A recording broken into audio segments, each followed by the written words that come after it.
Hello and welcome to Around Town. Yes, can you believe it? It's not April Fool's yet, but we're back. We are after playing with the snowstorms for 3 straight weeks. And it's a pleasure with me and myself and Ian back here to bring you the show. And with me today as we get ready for Easter.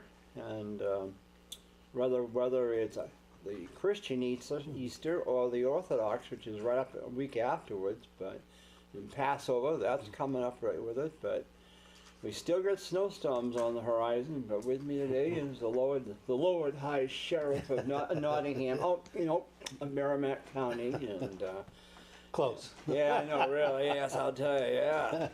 So, have you thrown your hat in the ring yet? For sheriff? Yeah. Yes, again. Yes, I have. Yes. Official. I made it official about a month ago. What's the matter with you? Don't you want to go higher? I kind of like. Gosh, I mean, you've been there how many years? 12 years. Yeah. Well, you must have an imprint in that chair there. Then. I do. Yeah. It's a little bit larger than. It's a little larger now than it was before. Yeah. So, unfortunately. Oh, I'm sure. Yes, I'm sure. I thought sure you might be going to D.C. For a couple of years. Well, I really enjoyed working for the people of Merrimack County. They've been very good to me, and we've come a long way from the days when you were working in that office. Yes, I know, back those covered wagon days, I didn't say that, you did. But it seems like it's really, It was a long time ago. Like I told you, this is a 45th year this year. I know. Celebration going to happen there if you guys are interested. But I know it. It's like it's it was been a long time. eons. Yeah. 1973 when they started that dispatch in there. Yeah. Bonnie Story was on the dispatch, and Shirley Welch was on for it as well. Then I remember Shirley. I remember Bonnie as well. So I didn't work. Boy, you didn't mess with Shirley either. Yeah. Because I grew up with her kids, so she was nice. I was always nice. She was nice with me. And of course, she lived right across the street from my aunt and uncle, anywhere in Heights Road there on the Heights. But I mean, it was quite those days. Yeah. And it just the technology alone, it's amazing from even when I first became a police officer and to now. I mean, the technology and the radios and obviously the iPhones and I mean DNA technology.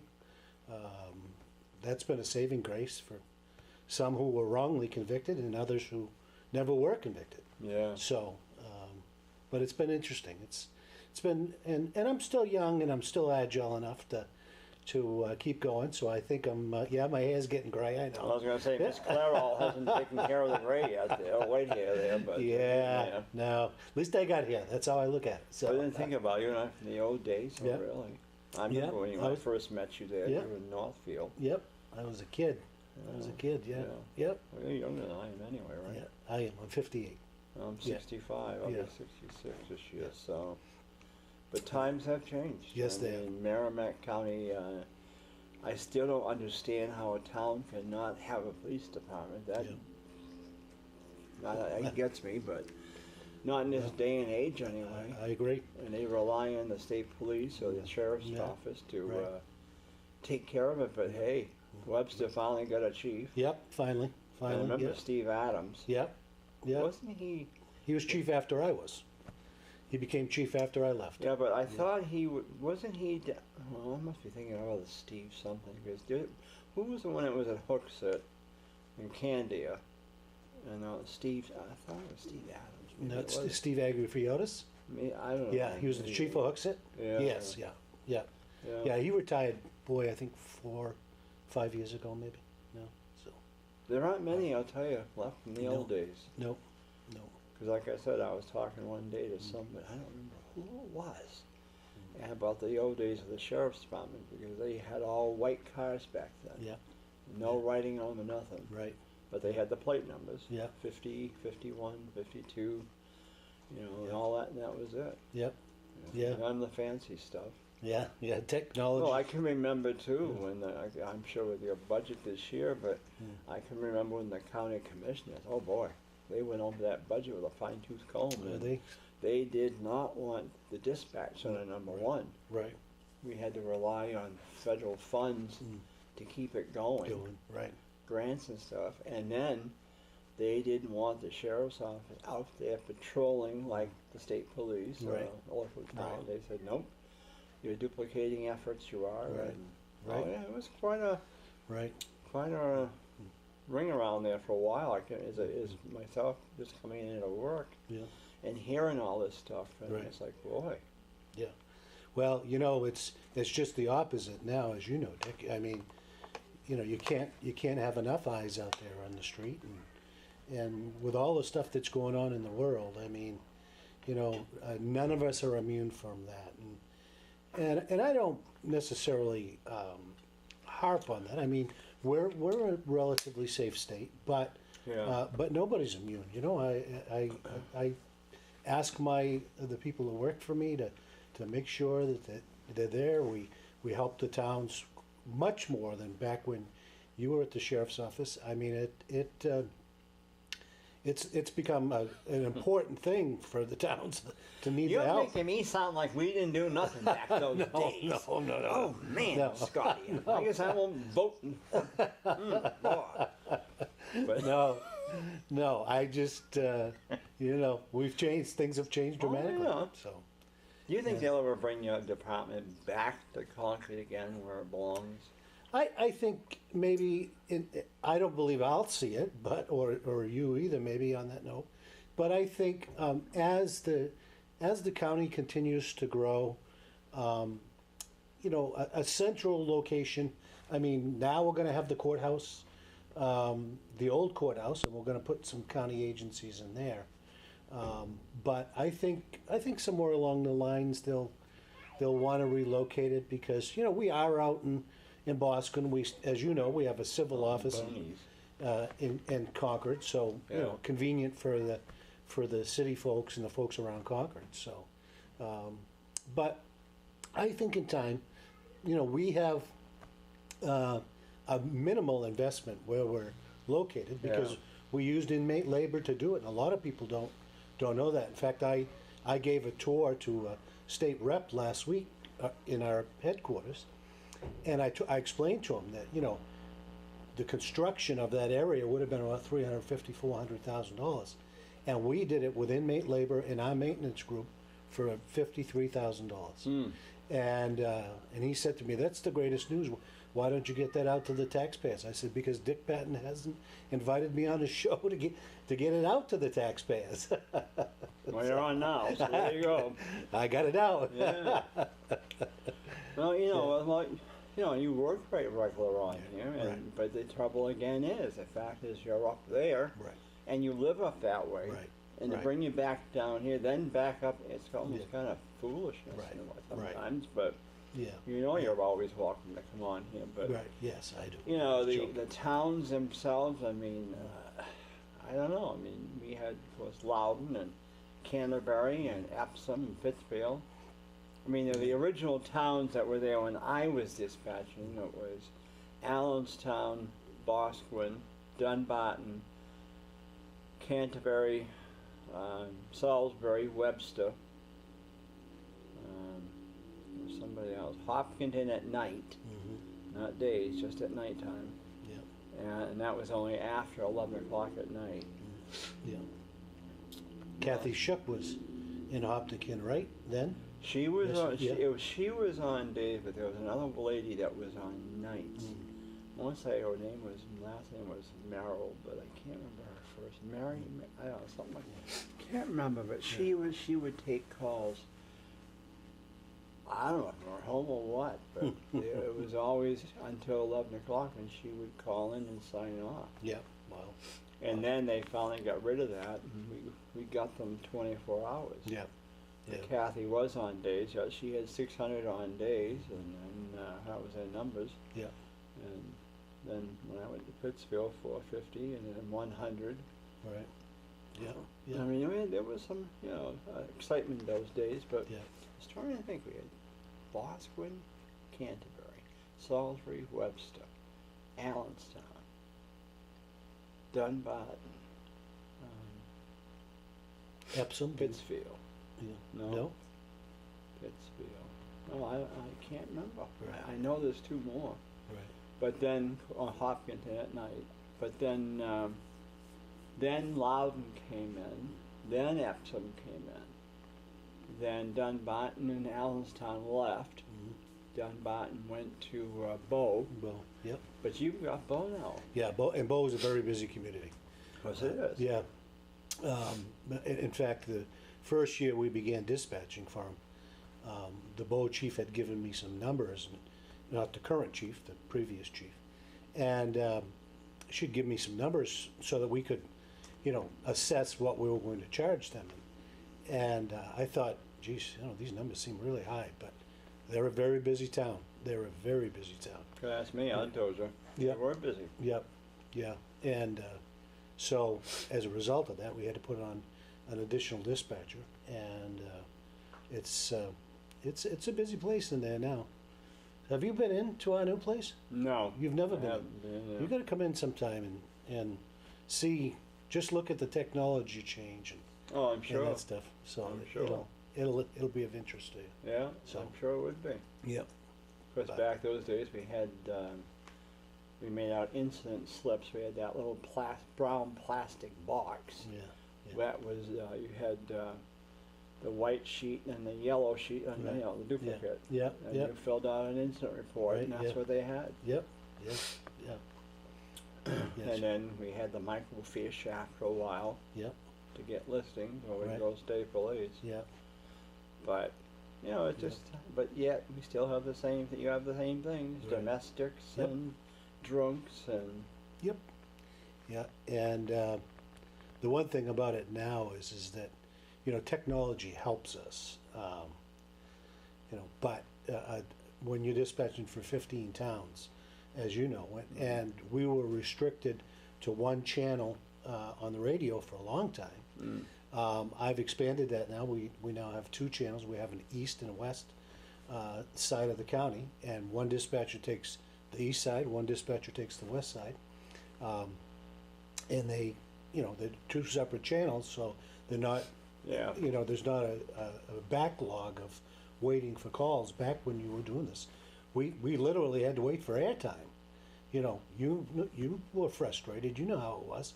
You try to get an emergency call out, and you got some town talking to somebody else on the channel, and you had to wait. Yeah. When we went on there, we said to clear the channel. Right. Yep.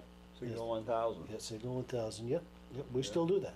We still do that. It's funny because when Chief Osgood comes in quite often, he's here about every 3 weeks Yeah. to come in, and we get talking one day about the codes. Right. They don't use them. You're right. Yeah, it's plain language now. Yeah. Everything's plain language. And boy, Yeah. I said to him, I said, you don't do 1025 or 1059 or 1019 Yeah. or Yeah. what's it, 1014? Yeah. You Yeah. didn't know there are. Yeah. Yeah. Yeah. Yeah. I like you, remember, in fact, when I get on the radio, which is rare, they usually try to keep me in the office, but when I get on the radio, I'm still, for so many years, I've used the 10 codes. Yeah, and, 10-1. yeah, and then the dispatch will come back and say, okay, but we did research, and we found that plain language did a couple of things. One is it helped the dispatcher understand, especially newer people that are in training, understand exactly what was being requested of them. Yeah. And two is that, somebody that's out on the road and stop in a car didn't have to say, 1089, and give the plate number if they couldn't remember what the 10 code was. So it's helped on both ends.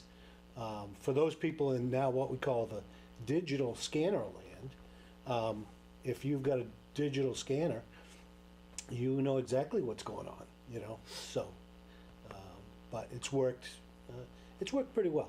So we started changing about 3 years ago to plain language.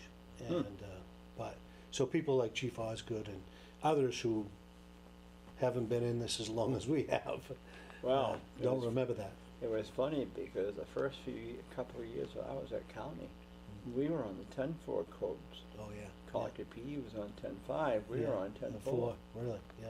Wow. And then we finally got over to theirs. Right, Yeah, I yeah, can remember yeah. Shirley Welch coming on saying 10-4, you Yeah. know, but, Yeah, and they were kind of what? Yeah, they were Yeah. repeating, no, right, yeah, but yeah, I don't Yeah. know. yeah. So, last night, just out of curiosity, the delegation met, but county treasurer, did somebody resign or something? The county treasurer resigned for illness. He's a great guy, Les, and but he is not doing well, so he chose to step down. So now what happens now? They have to elect him on ballot, or that? Actually, last night the delegation appointed an interim treasurer, J.D. Concord. You remember J.D.? He was a county commissioner for No. a number of years. He retired from the county commission about maybe 4 or 5 years ago. But he agreed to fill in until somebody could step up to the plate and run. So there'll be a vacancy for county treasurer. And But when they run, are they gonna have to be on the ballot? Yep, Or is it- yes, it's yep, just not- yep. It's just not the delegation. That's right. No, the delegation appoints for Ah. to fill the interim position. And then during the filing period, somebody will step up to the plate and hopefully and want to run for county treasurer.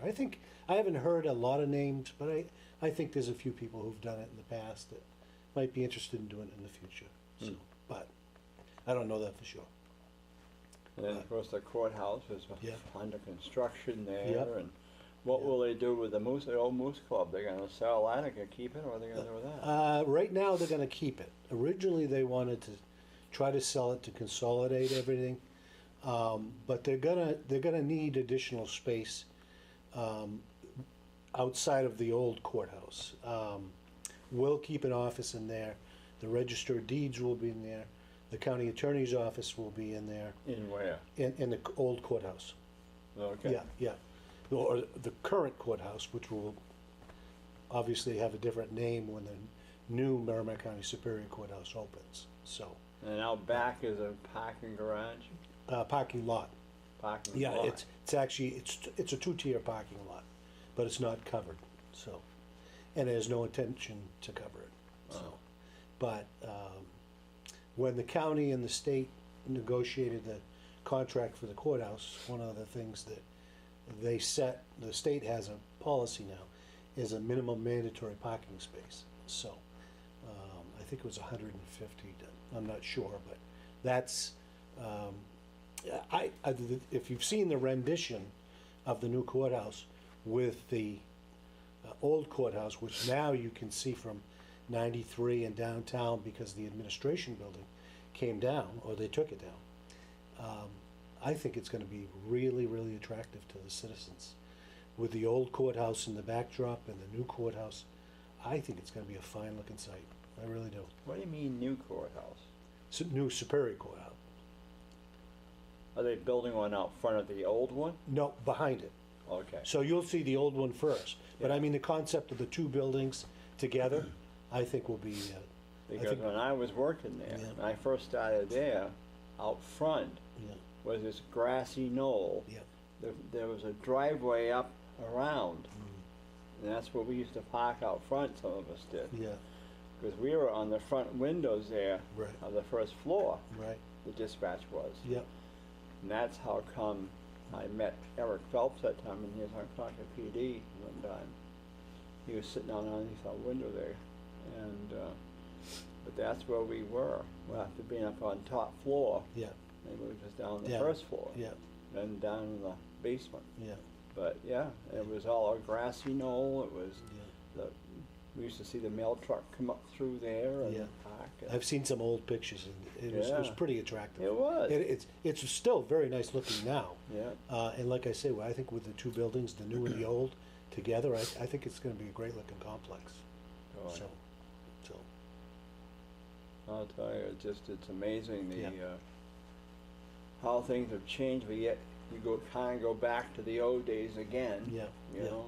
yeah, Now in Bosquen, they got they reopened up the Edna McKenna yeah. House of Correction there Yeah. for that new Yeah. program they've got going on. Community corrections, yep. Yep. Now, the one building that sits out there looks like a chapel Mm, or whatever it was. yeah. That was the old jail. Just that one there? That was the old jail before the new rehabbed jail, the Edna McKenna Center. That small building? That small building was the original Merrimack County Jail. Really? Yep. I didn't know Yep, that. yep. I thought And it they've was kept a chapel. it. Yep. It looks like a chapel. Yeah, I mean, it looks like a church, an Yeah. old church or something. Yeah, no, that's the original jail. The Edna McKenna Community Corrections Facility now was built in the 80s. They built the newest jail, the Department of Corrections, to keep it straight. They built that one in 2000, or opened it in 2005. But the Edna McKenna, did you get a tour of it? The Edna McKenna? No, yeah. It's nice. It's Ross is yeah. coming on here next week. He is. Oh, is he? Okay. Yeah. It's he'll talk in depth about it, but they did a very nice job. And again, they used as much as they could inmate labor to paint and do flooring and whatever else. So I'm still surprised they don't bring the cows back there again. But, yeah.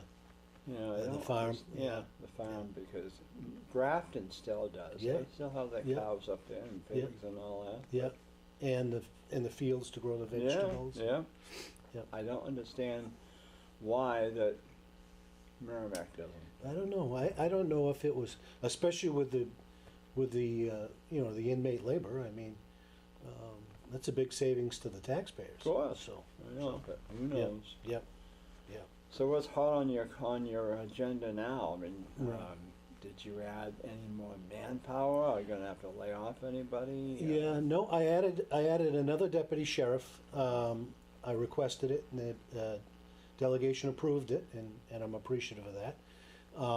As you imagine, the workload is considerable. I mean, we've basically doubled in the calls that we do.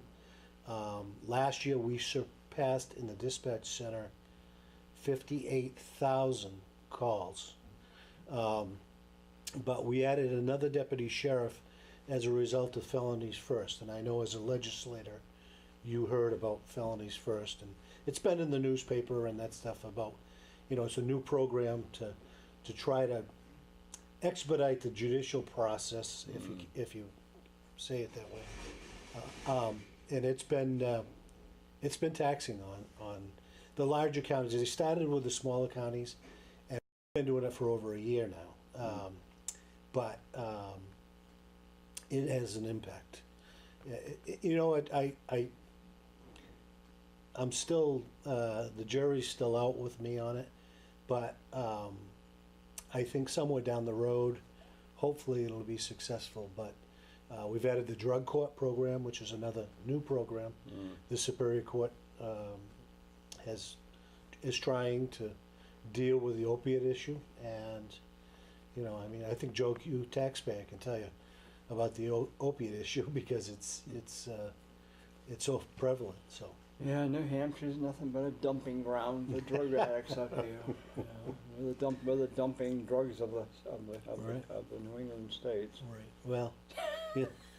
Well, the president did make a comment, I guess. And, Well, you ought to apologize. He should apologize for that remark.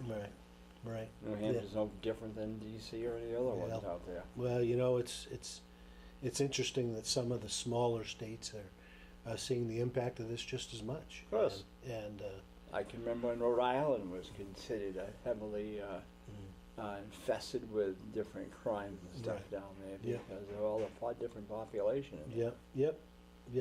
But It's a changing world, that's for it sure. is. So, it's very changing. yep. You got to be an optimist. That's how I look at it. Well, it gets me as though you watch the news and Yeah. so depressing. Yeah. There's nothing.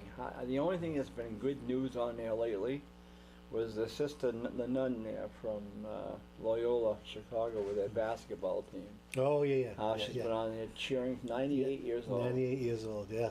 And then they had two people on last night who were in the, I don't know what kind of games they were. They were on track, running around the track. One was 102 years old. Holy cow. And there was a guy who was 98 years old. They were running around the track. Wow. Yeah. It's like, Wow. wow. You Yeah. know, it's like, I hope You if I can live that long, Yeah, I'm doing that's that. right, But, yeah. they were just, Wow. you know, Wow. neither one had heart attacks. I was Yeah. not sure they were Yeah. whatever, but Yeah. Yeah. Wow. I don't know. It's interesting. And of course, you know, with Concord here getting this women's prison slowly up and going pretty soon, Mhm. but Did the legislature make some improvements or something to the building? I guess it was 38 million initially, and then not really. and then there was some changes or maybe it was cost overruns. Yeah, I didn't know. hear the latest figure, so. I haven't heard much about that. But I know corrections is having a very difficult time, and Ross will tell you when you interview him. Very difficult time, as are we, hiring people. And corrections is the state prison. I understand it's mandatory overtime. So, you know. That's what gets me. These people standing out there at the street corners again, Mhm. everywhere, in Mhm. Concord. Yep. These little signs. You'd like to hand them a thing of applications, say, hey, go make them out, go to work. Right. Right. You know, right, really. Yeah. You know, they stand Yeah. out there, need money for this, need money for that. Yeah. Yeah. They don't want to yeah. work. Right. Right. God, no, they don't want to do that. Yeah. Well, I'll tell you, the Manchester mayor, the Manchester police chief, Nick Willard,